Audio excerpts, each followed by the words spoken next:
आप सभी का ईडीयू सेंट्रम में स्वागत है। आज का जो टॉपिक है 1857 रिवॉल्ट। 1857 रिवॉल्ट जो है वो मॉडर्न इंडिया का पार्ट है और आने वाले जितने भी अपकमिंग एग्जाम में उस एग्जाम में ये टॉपिक आपको हेल्प करेगा। आज का जो हम टॉपिक देखने वाले 1857 रिवॉल्ट जो है, इसका जो बेसिक सोर्स में अगर बोलूँ जहाँ से मैंने इस इन्फॉर्मेशन को कलेक्ट किया है वो हमारा एनसीईआरटी क्लास 12th का जो बिपिन चंद्रा की बुक है वहाँ से मैंने लिया है 1857 रिवॉल्ट।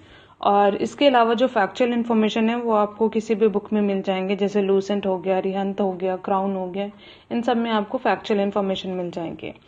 इस टॉपिक को कवर कराने का मेरा जो मकसद है वो ये है कि आप इस टॉपिक से वेल वर्स्ड हो जाएं। ज़्यादा बड़ा टॉपिक नहीं है, बहुत ही छोटा है, बट एक बार आप इसे ढंग से कर लेंगे तो आपको आने वाले एग्जाम में प्रॉब्लम ना हो।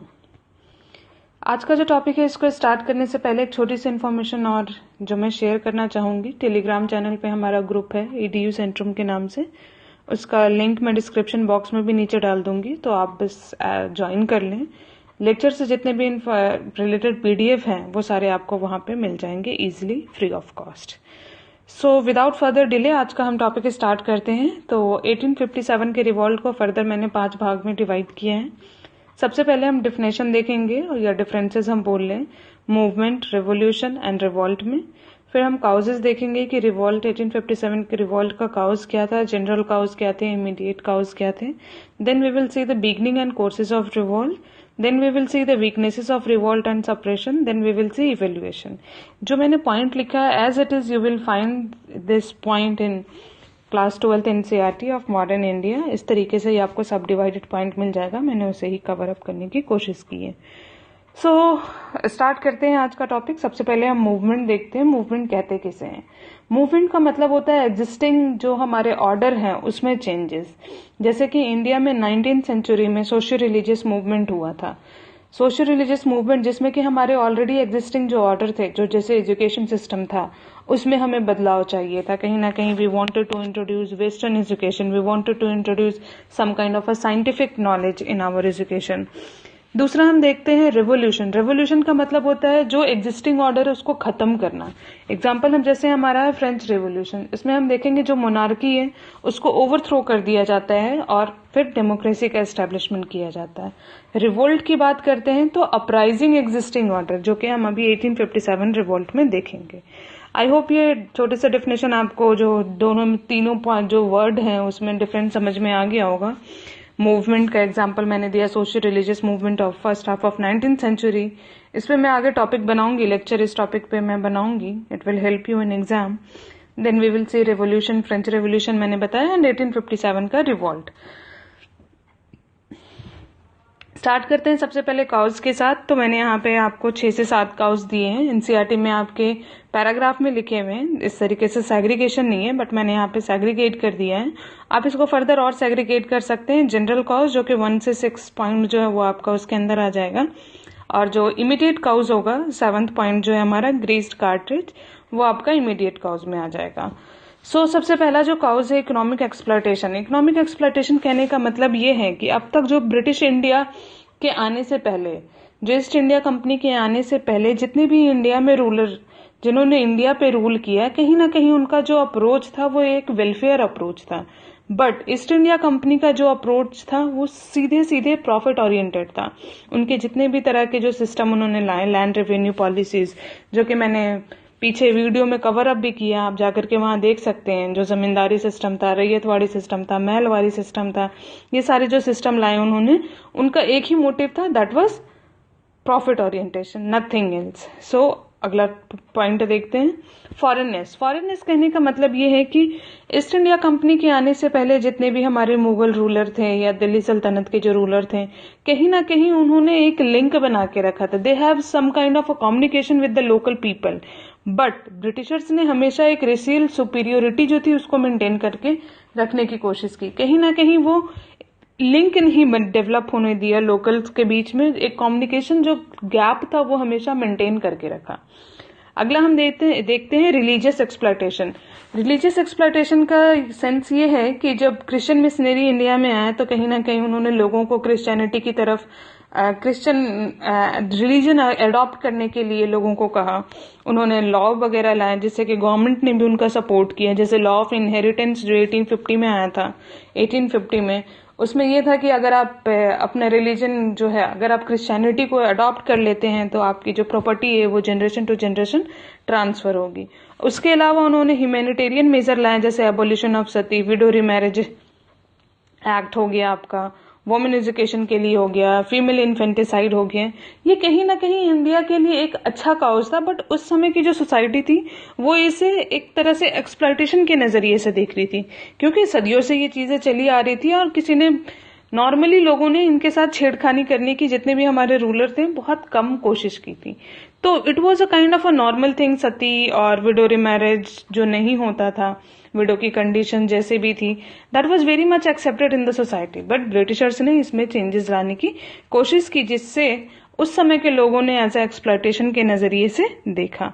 अगला हम देखते हैं enthusiasm and confidence due to certain event.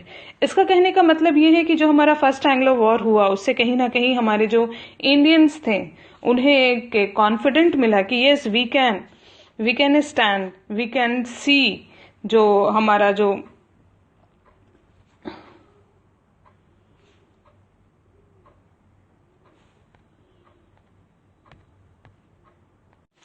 हमारी जो सॉरी फॉर द डिले, जो मतलब enthusiasm and confident due to certain event, कहने का मतलब है कि जो भी हमने छोटे छोटे अपराइजिंग देखे, संथाल अपराइजिंग देखे, फर्स्ट एंग्लो अफगान वॉर देखे, जहां पे क्या हुआ, कहीं ना कहीं जो हम ब्रिटिश स्ट्रेंथ को जो हम अंडर एस्टिमेट कर रहे थे वो कहीं ना कहीं हमें कॉस्टली प्रूव हुआ।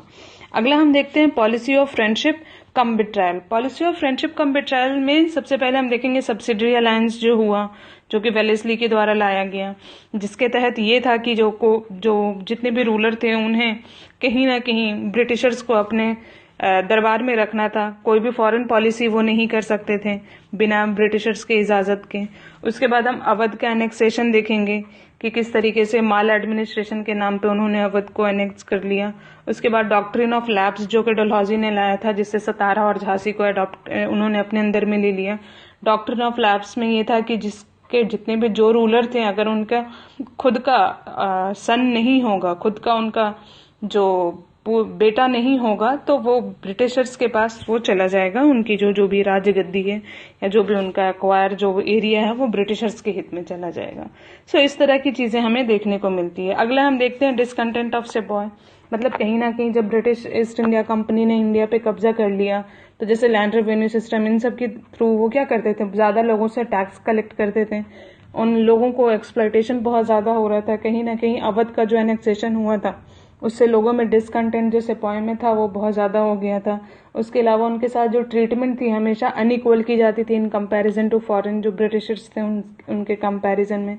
सूबेदार से ऊपर उन्हें कभी पोस्ट में मिलता नहीं था। तो ये सारी चीजें थी। उसके बाद जो हमारा सबसे इमीडिएट काउज है that is greased cartridge cause. इसमें यह था कि जो नई राइफल जो है वो इंट्रोड्यूस की गई थी और उस राइफल में जो कार्ट्रिज भरा जाता था उसे पहले मुंह से छीलना पड़ता था, जो कि ऐसा उस समय बोला गया कि जो फैट है काऊ और पिग का वो उससे बनाया हुआ है। तो जिसकी वजह से एक डिसकंटेंट आ गया सेपॉय के बीच में और उन्होंने यूज करने से मना कर दिया, क्योंकि ये कहीं ना कहीं डायरेक्ट वॉर था उनके रिलीजन पे। सो ये हमारे कुछ काउज थे जो हमने देख लिए हैं। अगला जो हम पॉइंट कवर अप करने वाले हैं, beginning and courses of revolt. इसमें हम ये देखेंगे कि सबसे पहले कि हमारा जो ये रिवॉल्ट था वो क्या एक प्लान्ड रिवॉल्ट था या स्पॉन्टेनियस था।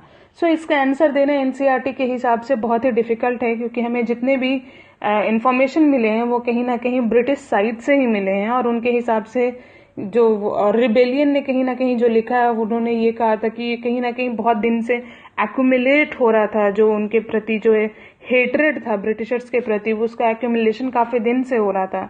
जैसे बंगाल अपराइजिंग हम 1764 देखते हैं, 1806 में वेलोर अपराइजिंग देखते हैं।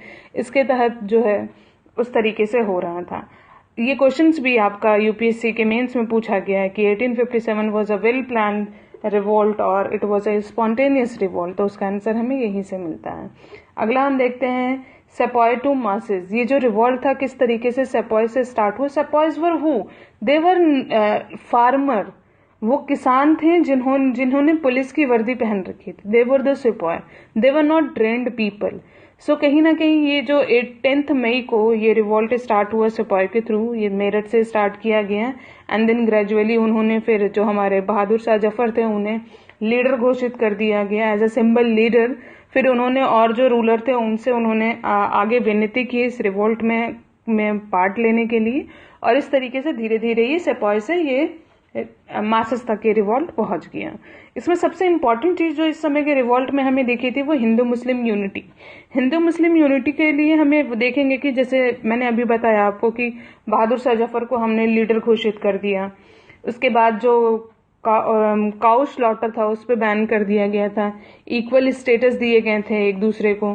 सो इस तरीके से जो स्ट्रेंथन जो थी यूनिटी को स्ट्रेंथन करने की कोशिश की गई थी। सेंटर ऑफ रिवॉल्ट की हम बात करें तो दिल्ली में हमारे बहादुर शाह जफर थे जो रिप्रेजेंट कर रहे थे। उसके बाद बिहार के आरा डिस्ट्रिक्ट में कुंवर सिंह थे।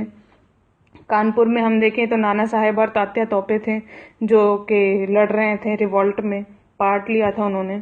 उसके बाद लखनऊ में बेगम हजरत महल थी। उसके बाद झांसी में हम देखें तो रानी लक्ष्मीबाई थी। इस तरीके से they were the people, this were the centre, जो हॉट सेंटर जो अगर हम बोले 1857 के रिवॉल्ट का, ये सारे सेंटर थे। अगला जो हमारा है वो वीकनेसेस ऑफ द रिवॉल्ट। तो हम देखते हैं कि कौन कौन से वीकनेसेस क्या थे।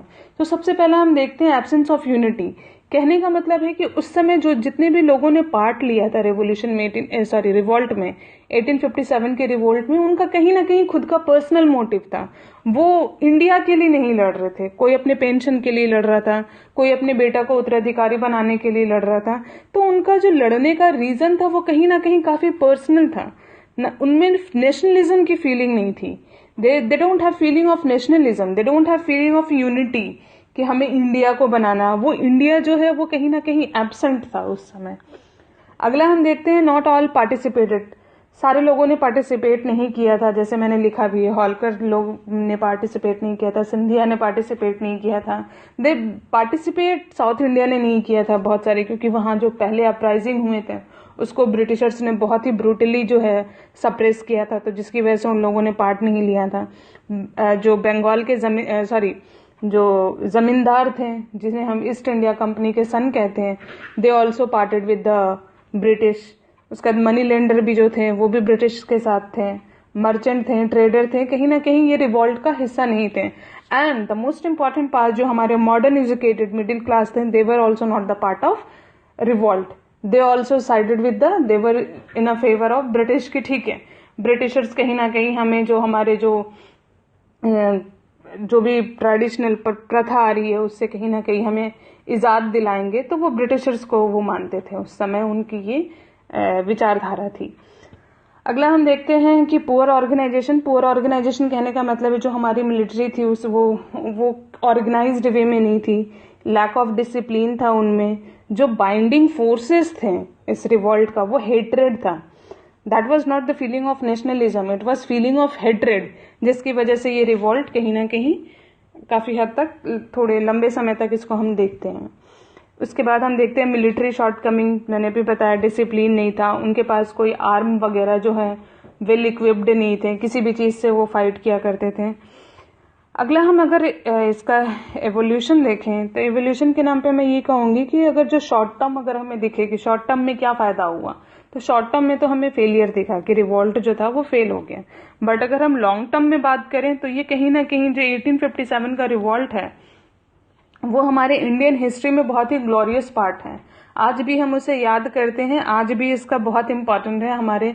और ये 1857 का रिवॉल्ट जो है वो हमें इंडिपेंडेंस देने में, कहीं ना कहीं इंडिया को इंडिपेंडेंट करने में एक जो इंस्पिरेशन का काम किया है इसने। सो आई होप ये चैप्टर आपको समझ में आया होगा, और अब तक का जो हमारा एक्सप्लेनेशन था मैंने आपको बता दिया है। और जो रेस्ट जो थोड़ी बहुत फैक्चुअल चीजें थी कि इंग्लिश की तरफ से जैसे जॉन लॉरेंस थे, ह्यूज रोज थे, ये सारे लोग थे इंग्लिश की तरफ से, और इंडियन की तरफ से मैंने आपको ऑलरेडी बता दिया, Nana Saheb, Begum Hazrat Mahal, Kunwar Singh. So this is all थोड़ी सी फैक्चुअल इन्फॉर्मेशन है जो आपको लूसेंट और हैंड सारी जगह से मिल जाएगी। आई होप आपको ये लेक्चर पसंद आया होगा, और I am very thankful for each and every person जिन्होंने भी मेरे चैनल को सब्सक्राइब किया और लाइक किया है। मैं आगे भी इस तरह से छोटे छोटे वीडियो लेके आऊँगी जो आपके आने वाले एग्ज़ाम में काफ़ी हेल्पफुल होगा। और आप टेलीग्राम चैनल पे हमारा ग्रुप ज्वाइन कर सकते हैं जहाँ से आपको सारी PDF मिल जाएगी। सो आज के लिए इतना ही। Thank you so much. जय हिंद। Stay at home, be safe, bye.